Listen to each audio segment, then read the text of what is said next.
Hello, welcome back to Math Time with Professor Prime, and I'm your host as always, Professor Prime.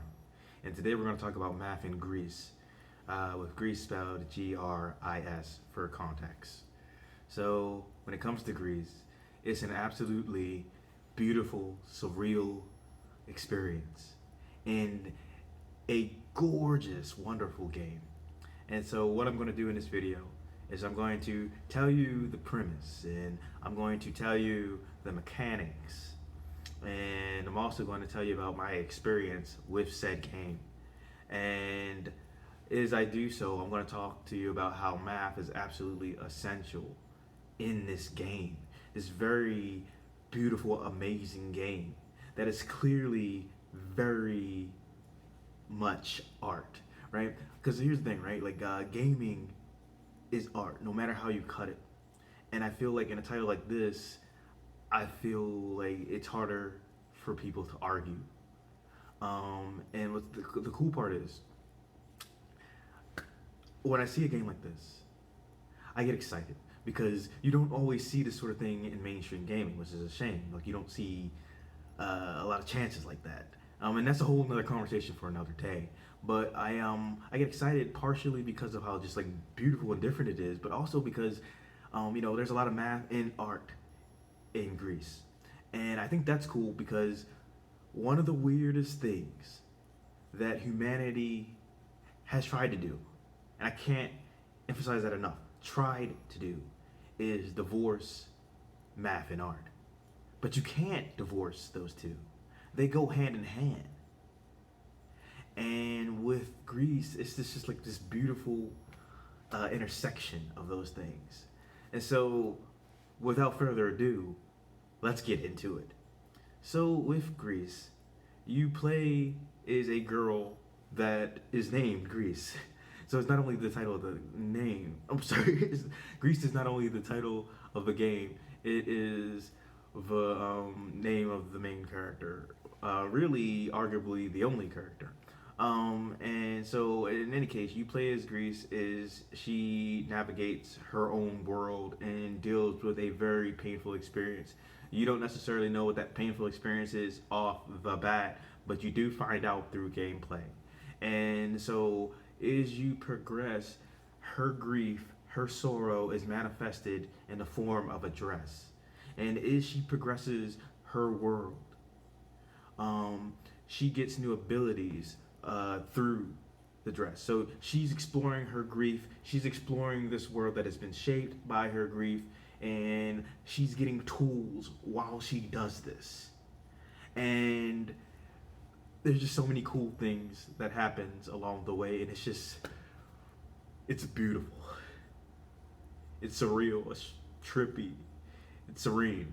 It has this gorgeous music, these gorgeous videos. And as you progress and you're going from area to area and you're picking up new abilities, you use these abilities to unlock other parts of the world and unlock different colors and things along those natures. And speaking of colors, I'm a big fan of colors. For this video, I got my Professor Prime jacket, which I don't wear in enough of my videos, which is a shame because I enjoy the jacket. I enjoy it a lot. I've had it for 4 years, and hopefully I'll have it for several more.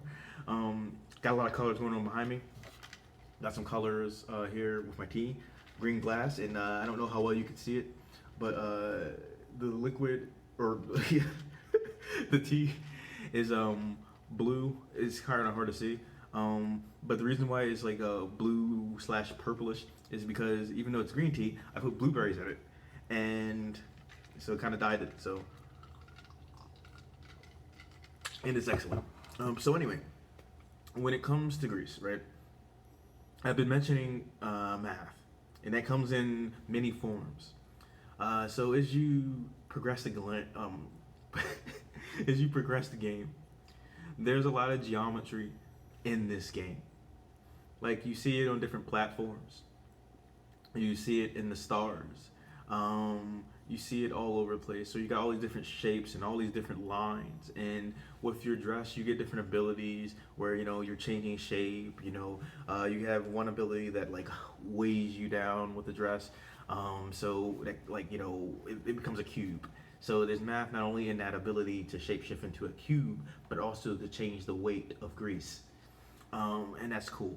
So you're seeing math in several different ways because there's a lot of geometry and intricate patterns and shapes and lines going on in this game to form this like just these really interesting set pieces, and it's really cool.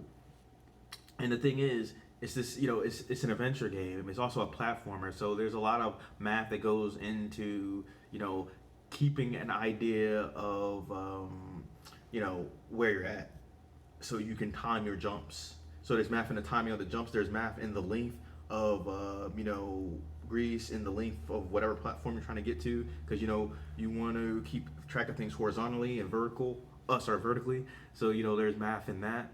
And as you get on and you get new abilities, there are different tricks that you're going to want to employ that require you to do some quick math. You might not write it down, but you're using it because you're going to have to think about the abilities you have and how you can use them together.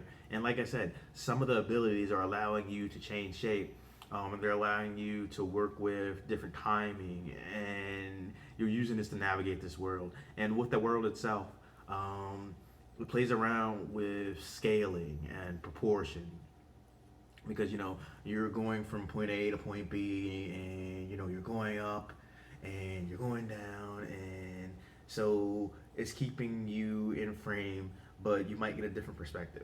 And there's math in that, there's art in that, and it's all very beautiful. It's all very cool, and I feel like the game is very intuitive. And there's a lot of math that goes into making that work. There's a lot of math that goes into the programming. There's a lot of math that goes into having this all work out and introducing like the different colors and the different characters in the game, different creatures and things like that. And so what's interesting, another thing that's interesting about Gris is, so there's no dialogue, and it's like, well, how do you convey things without dialogue? So they very much use visual language to do that. And there's a lot of math in making that work too, believe it or not, right? Because they have to have an idea of what they want to show you on that screen and what pops up and when. And there's math in getting all of that to work. And it's also a game where technically you cannot die. And so how do you have a game where you cannot die? It goes against what a lot of us know through games, but they make it work. It was a calculated decision, and they make that work. And the idea is for you to not stress too much over this situation or that situation, but you're going to have to try. You're going to have to solve this puzzle or that puzzle, and you're going to have to use math to do that. And them designing the game the way they did was very mathematical. It was calculated. It was a decision made by the team, and there's a lot of math and having the logistics that make this game work. And that's really cool. And from what I found today, the game has sold over 1 million copies, which I'm very glad to hear, because I didn't hear of the game until this year, 2022, at the time of recording, which is a shame because it is an absolutely beautiful game. And I can't stress that enough. Like, I encourage you to look into it. It's available on several platforms. It's available on PS4. It's available on Xbox One. It's available on Switch. It's available on Android if you got it. It's available on iOS if you got it. It's available on Mac. I'm going to leave some links in the description to the different stores. You could also search Gris, Gris. If you're wondering, I am not getting paid to say this, although that would be really cool if I was. But it's a cool game that it's going to be, I think, like affordable for a lot of people at this point in time, and I highly recommend it because it's like games like that, even though it sold over 1 million copies, I don't think get the credit that they deserve. And in a game, like in a video game world where I don't think we get as much that stands out as it should, it is worth giving it a whirl. So I played it over the course of the weekend. I put a lot of time in it, and I beat it, and it was great. And I highly recommend it. Please go out and try this game. If nothing else, look into it. Remember, I am going to leave some links in the description, so if you want, you can investigate, or you could look on your desired platform. But yeah, Gris, Gris, Gray in Spanish. Beautiful game, wonderful game, surreal experience. That being said, I hope you've enjoyed this video, and if you've never heard of the game, I hope you learned something here today about it, and I hope you feel motivated to go out there and play it. And if you do, or go out there and play it, let me know. And if you haven't had that chance to play it, but you are interested after watching this video, let me know too. Either way, I'd be curious to talk about it a little bit. It was a wonderful experience that I had. So with that in mind, please have an excellent day. I'll see you in the next one. Professor Prime out.